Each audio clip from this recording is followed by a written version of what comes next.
Welcome to Life Mastery for Women. I'm your host, Jen Mack, Lady of the Mind. I've been studying mind mastery and emotional management and energy work and its connection to spirituality for over 25 years. And in this podcast, I help guide you out of your daily struggles in life in the areas of health, wealth, relationships, and spirituality. Life is hard, but your daily growth doesn't have to be. Join me 3 times a week as I lead you inward on a healing, connecting, and creating journey. Let's go get that nugget of inspiration towards your transformation. Hey ladies, it's Jen Mack, Lady of the Mind. Welcome to today's episode where I hope I'm finding you honing in on your strengths. If you are not honing in on your strengths, then it is my intention that in today's episode, I give you just one nugget of inspiration towards your transformation. So honing in on our strengths, that is not something that we are taught. What we are taught is, yep, your strengths are great. You're basically all set there. So now we need to focus on your weaknesses. I don't know about you, but that made me more annoyed than anything possible. Because here's what happens. Like you take public schools, and you put these kids in school and you say, wow, Elizabeth, you are really, really good at writing and language and language arts. Like you could be a writer one day. You might hear one teacher say that, right? And then she goes to math and her teacher says, you know what, Elizabeth, math is really important and you really, really have kind of a weak area here. And I think that it's important that you really work on your math. And she's like, I really hate math. And the teacher goes, we do sometimes hate our weaknesses, but you're going to like it once you become better at it. And Elizabeth goes, fine, I'll do it, right? She doesn't want to get in trouble. And then years later, Elizabeth is now an adult and still is not very good at math. But here's the thing. She graduates believing that she's not very good or very smart. That was a little bit of my story where it wasn't the math that I didn't like. It was the teachers I didn't like. They were not terribly encouraging for one. But I tell you, I got like a D- in all of my math classes when I was in school and in high school, but I got a 4 in algebra when I went to college. And so the teacher was quite different than what I was dealing with in high school. So the teacher makes a difference. But I will tell you this, I left school feeling like I was dumb. I felt like I was not smart enough. And I overcompensated that by learning every single thing that I could get my hands on. Like I have over 300 books in my possession. I have easily 400 books in my Kindle. I read, I learn, I study, I grow, I research, I practice, I teach, and I've overcompensated, but it has led me to a place where I am right now. But I will tell you this, strength and working from that area is going to make you feel like $1 million instead of honing in on the skills that are a weak area for you. There's a reason why we live on the planet with like 8 billion other people is because we all have strengths and we all have weak areas. And there's nothing wrong with that, but we need to put a team together. So Elizabeth, hopefully, she is going to date and or marry a financial planner, someone who is really good at math, a banker, a businessman, someone who can help her with math while she does other things that are in her wheelhouse. So let me give a really good an analogy. And you know what? I say a really good analogy because all of my analogies are good. So check this out. I was on the phone yesterday with, actually, let me just back up for a second. So Amy and I have a really, really great opportunity to go to a business retreat in Miami, Florida. And we're extremely excited about going. Not only is it like a little mini vacation, but funny enough, about last year, I was telling her how I wanted to take her to Miami. I've never been there. I feel like it would be a really cool place. Some people absolutely hate it. So I don't really know if it's cool or not, but I remember saying last year that I wanted to take her there. So anyway, so we get to go.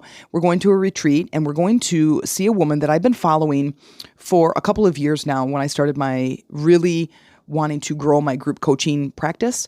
And I went to YouTube and I typed in, I don't know, how to start a group coaching program or something. And she popped up with like hundreds of videos and I have been digesting and like consuming all of her content for a couple of years. I just love her. I love following her. She's amazing. She's brilliant. Her name is Michelle Villalobos. And we are going to go to a retreat, a 3 full-day retreat in Miami. And what Michelle is a little bit different is that she's going to help us build the business from the inside out. Well, that's how I want to build my life. And that's how I teach my clients, is how to build their life from the inside out. You don't go out there into the environment and push stuff around and look at the things out there and go, okay, let's just manipulate some more things to create the life that I want to live. That's totally wrong. Build it from the inside, and the outside starts to take shape. So she has us fill out this. We do a couple of different questionnaires, and she's got some coursework and some paperwork for us to fill out that is all about us getting to know ourselves. Well, I've been an entrepreneur for 20 some years, and an entrepreneur really is on a personal development journey, because as I push the ceiling of my business and my ideas, I am constantly learning more about myself. So I know quite a bit about myself. And so anyway, so in the directions for taking these, there's a couple of sort of like personality quizzes. It's not really about your personality, but it's about your strengths is actually what I'm talking about today. So anyway, we're going to take this test, and in the write-up, in the email that we got that has the link to go take this test, says, make sure you give yourself about 20 minutes to take this test. And, oh no, it was 35 minutes to take this test, because we took another one. So anyway, 35 minutes to take this test to find out your strengths. You guys, it took me hardly 10 minutes to complete it, because I know a lot about myself. I have taken every quiz under the sun. I have learned, because I get stuck and I'm like, okay, I need to learn more about myself. And that's what I've been doing for 20 some years is I get stuck somewhere. I have a parenting issue, and I'm going to go get a parenting book. I'm going to take a parenting course. I'm going to read and write and learn and research so I can become a better parent. I don't try to manipulate and coerce my kids, though sometimes I am human, and sometimes that does happen for any of my kids who are listening. So, but the other is in business, in marketing, in creating, in writing, in emails, in content. I've done all of that. I've learned all of that stuff. And not long ago, just last June, I believe, I was a part of another program, which I'm sure I talked about in my podcast. And it was all about content writing. So as a coach, and I have a couple of Facebook groups, and I'm like, I need to put content out there, and I'm not very good at it, right? Like Elizabeth, not very good at math. And so I'm thinking, I got to get better at it, though I hate it. I don't want to do that. I don't like initiating conversation unless it's already with people I know, and I can go really deep, really fast, because I absolutely hate small talk. Hate it. So I go to this course. I paid a lot of money to be a part of this content creation course. And it's there's a bunch of live calls. There's like 2 or 3 every single week for like 16 weeks. And I'm a part of this course. And what happened is this lady, she figured out how to run a business based on her strengths. So based on her likes, her interests, her strengths. And she says, okay, so I'm going to slim this down for you so you can, for one, it'll make it funny, and you'll completely understand what I'm talking about. So, and I'm going to exaggerate a little bit because that's fun too. So she goes, she's in business for herself. She creates this business, and she's like, oh my God, like I'm totally successful. And I've got 3 steps that if anybody follows these 3 steps, they will be successful like me.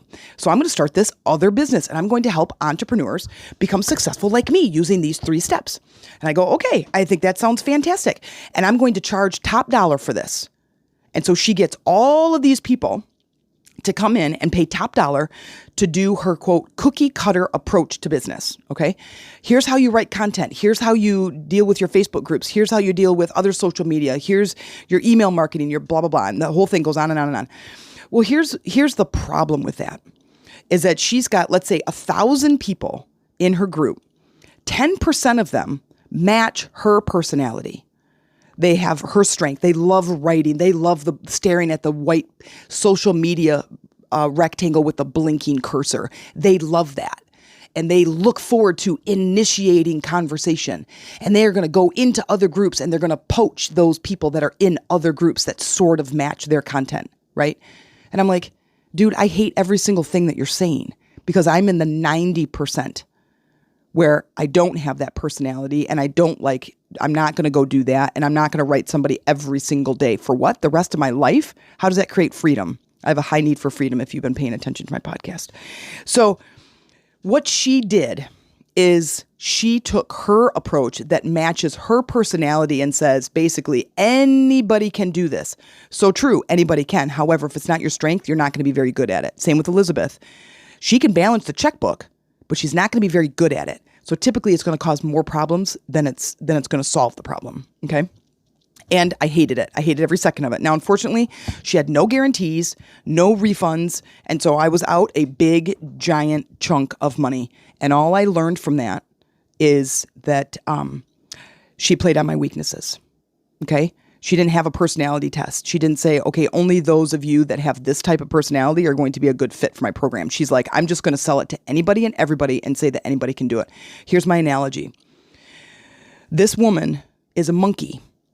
And she realizes she can climb to the top of the trees to get the best fruit. And I, monkey, I know how to get to the top of the tree to get the best fruit. And I want others to be able to enjoy the best fruit. So she gets a gathering of all of these other animals from the forest and the ocean.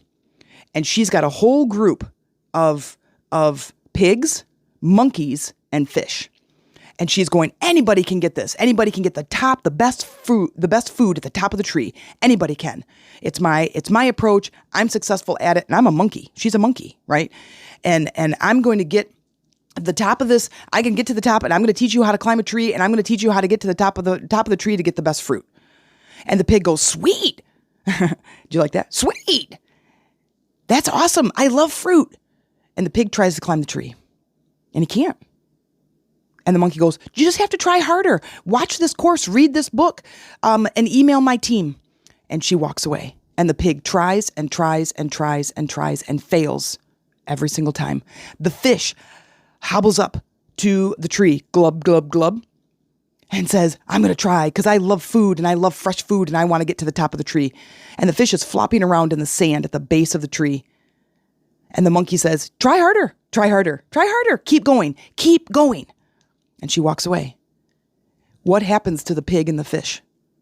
They walk away as failures. They walk away feeling they are stupid. They walk away feeling that they do not belong here. They walk away feeling that they're stupid and they are failed entrepreneurs. If I can't do it this way, then I'm never going to be able to do it. And that's where I was headed. And I was heading there on a freight train going 1,000 miles an hour.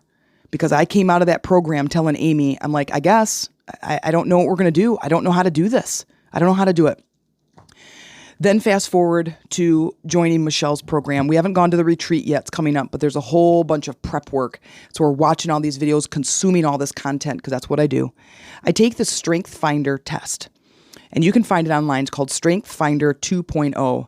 And it's wonderful. So if you're an entrepreneur or if you're not, if you're just in life, and maybe you're struggling with your identity and you're struggling with what the heck to do, and maybe you're job hopping, this would be a wonderful test for you to take. Because even though it might be geared towards entrepreneurs, we're all entrepreneurs. We're all entrepreneurs because we are all selling ourselves. Now, some of you might start your own business. Some of you go and you work for someone else, but you are an entrepreneur. Everybody is, because everybody is on this planet trying to make money, trying to make a life for themselves and trying to find happiness. And that's when entrepreneurs just go and start things, right? They just go and be the boss. You don't have to be the boss to be an entrepreneur, but you are selling yourself. So when I took this Strength Finder test, it was really interesting because I took the test very quickly because I know a lot about myself already. Like I said, I've been on the personal development journey for 1,000 years. And I came out is one of the, I don't know them all, but there's 8 different categories. And one of them, the one that I came out is the creator. And I'm like, oh my God, it's totally fitting. 72% creator, meaning I love to create. I love to solve problems. And I'm like, oh my God, that's totally true. And the thing about the creator is they like to create things, but that's about it. They don't like to implement. They don't like to sell it. They don't like to market it. They don't like to strategize. They don't like to come up with the systems behind the scene. I'm like, oh my God, that is totally me. Luckily for me, Amy is the opposite of the creator. So in her video, hers is called The Trader, Trader, like a stock trader. We're trying to figure out how it all fits because obviously she doesn't trade. No, I shouldn't say obviously, but she doesn't trade stocks. But anyway, but in her little video explaining what her result was, the guy said, "You are basically the anchor to the kite or the balloon." I'm like, oh my God, we call her that all the time. She's very grounded. So she's a perfect support for my business and for me in general. I spend the money, she manages the money. We both spend the money pretty good, but she's definitely better at it. So here's what I want to share with you. Here's the nugget that I want to share with you is if you're an entrepreneur or if you're not, I think that finding your strengths are so important, and you are getting signs and signals all the time about the things that you need. Pay attention to what you say when you're frustrated, because here's some of the things that I said. When I would get frustrated trying to push my business along, like, why can't I market this thing? Why aren't people signing up? Why aren't people showing up? What is happening, right? And I would say things like, I can't do this alone. I need a team. Well, one of the successes to being a creator is one of the roles to or main focus to be a successful creator is to surround yourself with a team. Okay, so there's one. And I'm like, okay, so that should be the main focus is now to find people who I can work with who are some of the other 8 or other 7 categories that we could work together, and they love marketing and they love the systems and they understand that stuff, right? I don't. Like, it's really, really hard for me, and it's very, very overwhelming. Well, when it becomes overwhelming, I'm like, I'm out. I'm going to go for a bike ride. I'm going to go walk the dogs. I'm out, right? Well, then my business doesn't grow, okay? The next is I would say things like, I just love creating. Why can't I just do that and not do all of this behind the scenes stuff? Well, okay, you just basically answered the question. Like, you love creating. So here's another little story. So when Amy moved in and the kids were little, they were like 3 and 6, and Bob was still here. I think he was probably 15. Well, Bob might be a little bit older. He was older than that because he was 15 when he moved in. So he might have been 17. And he was 17. And I love playing with the kids. Like, let's go outside and play. Let's go roll around in the dirt. Let's go throw the football, climb trees, play tag, play kickball, go to the park, play capture the flag. I mean, I was like all about that, playing with the kids, right? Creating, which is why I was such a great gym teacher, creating games and activities to keep us engaged. So we'd go outside in the backyard and play. And Amy would come and stand on the deck and she's like, oh, I just wish I was really good at playing. And I'm like, just come down here. I said, just throw the football with us, or just, we'd play kickball or play tag or whatever. And she would, and she was okay with it. But when it came to like imagination play, like, okay, now let's get out the car mat, and it's like the little city rug, when you drive all the little Hot Wheel cars. I'm like, oh my God, I love that stuff. And I love Legos, and I love Lincoln Logs, and I love building toys. And I'm like, come on, let's build a city. And she's like, I'm just going to do dishes. That was harder for her. But instead, she would look at that was a weakness, and as a parent. And I'm like, that's not a weakness. Your strength is to make sure the kids get fed. Like, I forget about feeding the kids. Or go to the doctor or go to the dentist. I'm like, that's not my gig. I don't do that. I will play with them. I will encourage them. I will be their mentor. I will build a deep, solid relationship with them and help them to do the same thing with themselves. Like, that's my gig. I don't like small talk, right? But she made sure the kids got fed and that they were healthy and they were well taken care of. Not saying I don't take care of the kids, but I do forget lunch sometimes. I even forgot to eat breakfast so far, and I'm already recording, and it's 10:15. Okay.